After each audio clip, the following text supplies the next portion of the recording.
Good morning, folks. Welcome back to the farm. We're dealing with a bunch of smoke here in Nebraska.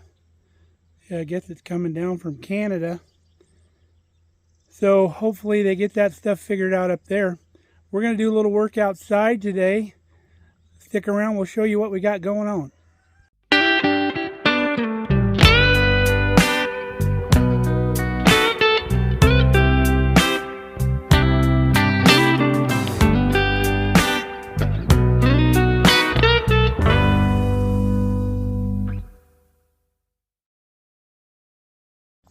We are going to be back on the hay rake today.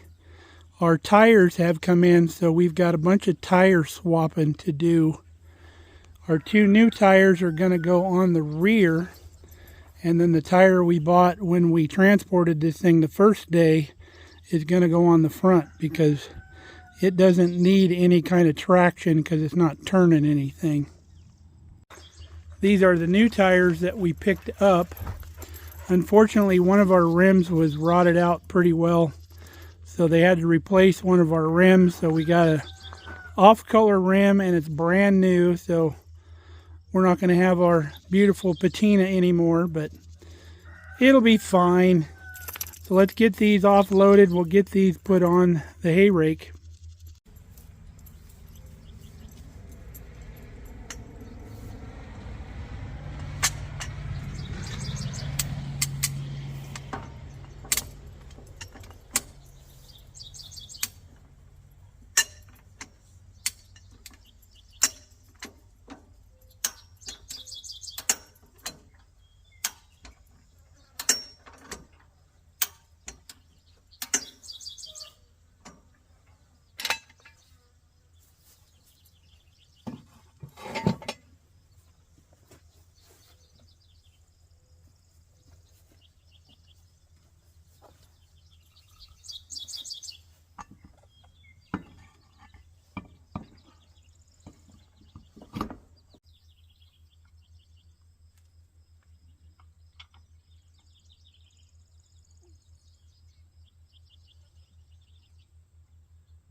All right, we got our two back tires on.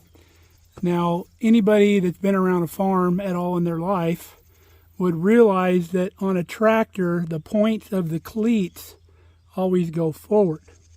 And that's because when a tractor drives, the power's going to the ground this way, and you want your traction going the best way, which is this way, which pushes the tractor.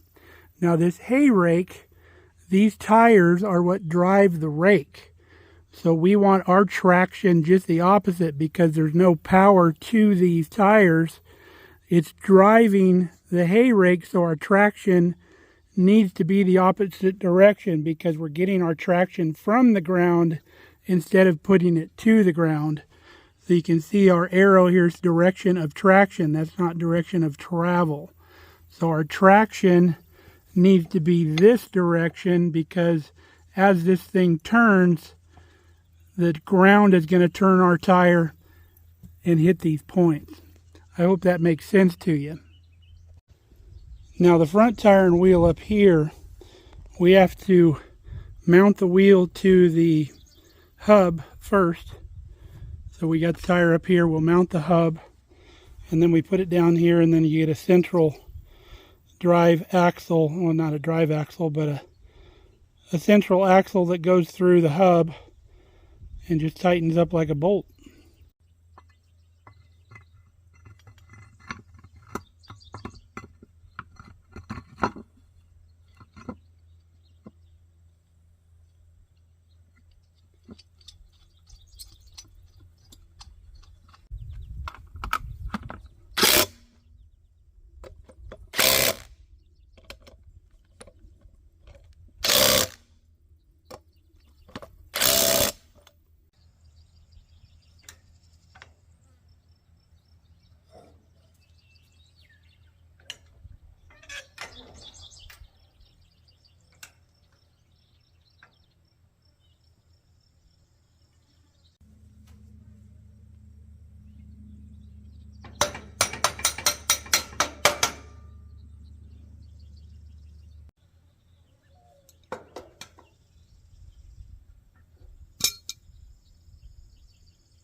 Okay, our wheels are all done. Glad to have that project done. Next thing we need to do is our PTO shaft yoke here. We got to make sure it goes on there easy, because last time we had to drive it off there with a hammer. I've already loosened up our catch so it moves freely, but when you put the PTO coupler on, it goes on about halfway and then doesn't want to go anymore. So we're gonna have to get in here in these threads, wire brush these really well, clean them up, maybe even file them to where that goes on and off easy by hand.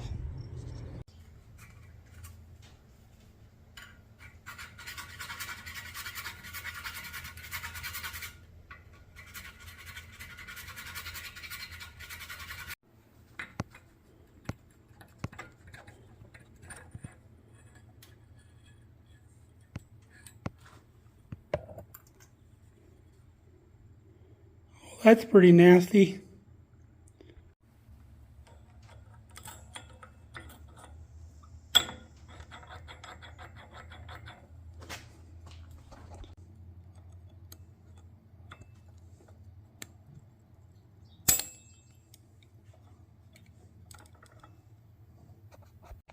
All right, we got her all loosened up. Slides right off now. So we'll get a new U-joint for this end, and I'm buying a new shaft to go on here. We'll get that welded on.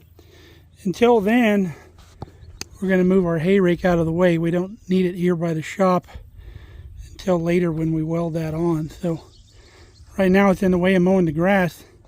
So I'm going to move Cubby back out to the barn and get him covered up. So I might as well use Cubby to move this thing out of the way.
All right, got that project pretty much done. So I'm going to lock up the shop. It's about lunchtime, so I'm going to go in and have lunch with my aunt. I haven't done that in a while. Visit with her. Then we'll be back out here at the ranch. All right, we had a real good visit with my aunt, and some other families joined in. We had a real nice dinner here, which is what they call lunch in Nebraska. All right, we are back home here on the homestead. Got a little heat wave going on this week. We're in the mid to upper 90s. So we need to do some watering that we haven't had to do this spring because of all the moisture. But we need to get some water on the garden, the fruit trees, the new asparagus and all that. The garden's doing well and we want it to continue to do well. So let's get the water going. Well, the next order of business is getting this lawn mowed around the house. Getting a little tall. We let it go too long. The bagger has issues. But I doubt if you want to watch me mow all this lawn. So we'll see you in a little bit. Alright folks, next morning, coming home from coffee. Got a few more things to do this morning. I tell you what, there's just nothing coming home to freshly manicured lawn. I love it when everything's green on the homestead.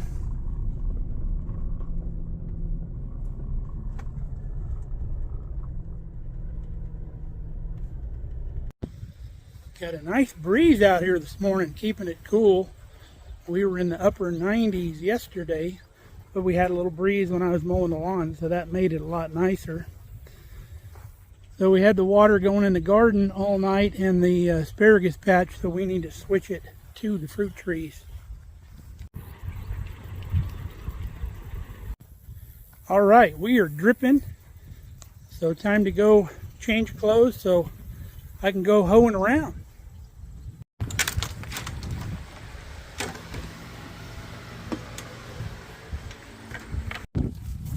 Ooh, look what I found.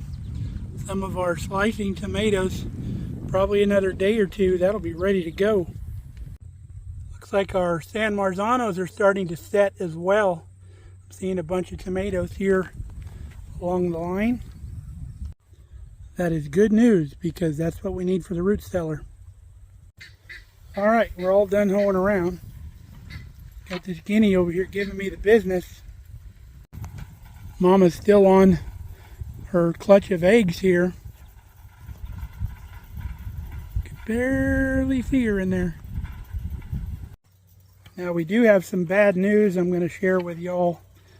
The two guinea keats that were following their mom around, I think they had just a little too much miles on them. Kelly found one of them, I think you saw in one of the videos.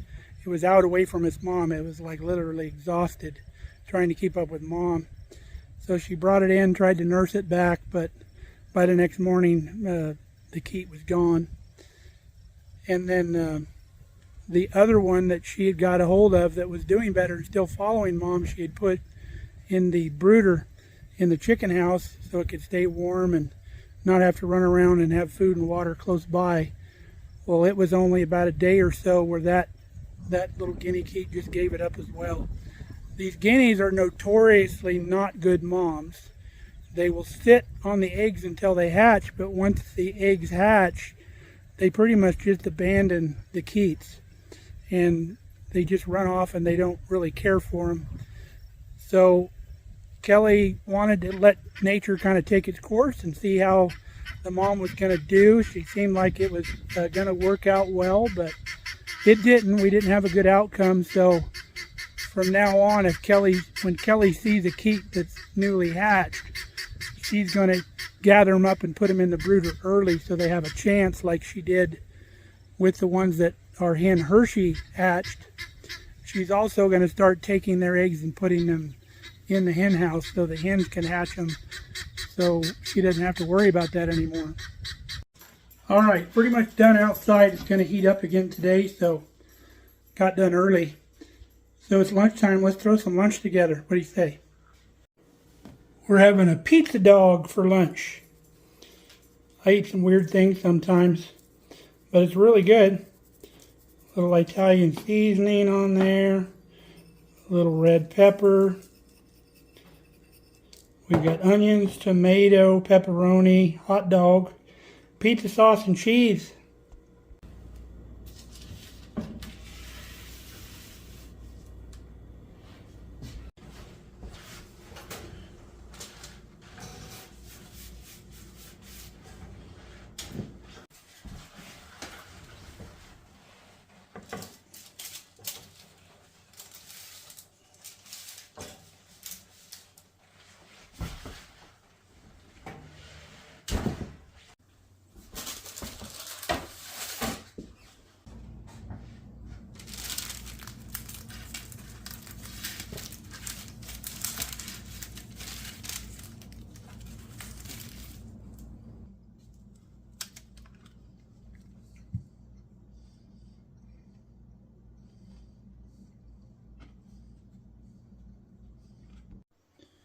Well, that was mighty good victuals there, folks.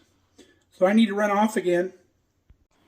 Kelly did a giveaway on the Markelly Farm Facebook page of some of her freeze-dried items, some cherries, apples, and strawberries. And she did a random drawing. She had an app that she used that picked the winner at random. And it just so happened it's our neighbor down the road. So worked out pretty good. So we're going to run this down to her. Her name's Kelsey. Couldn't work out any better. Don't have to pay shipping. So we'll run that over to her. Hope you enjoyed hanging out with me over the last couple days. We love having you here. So until next time, stay safe, stay healthy. We love you. Come back and see us here on the farm again.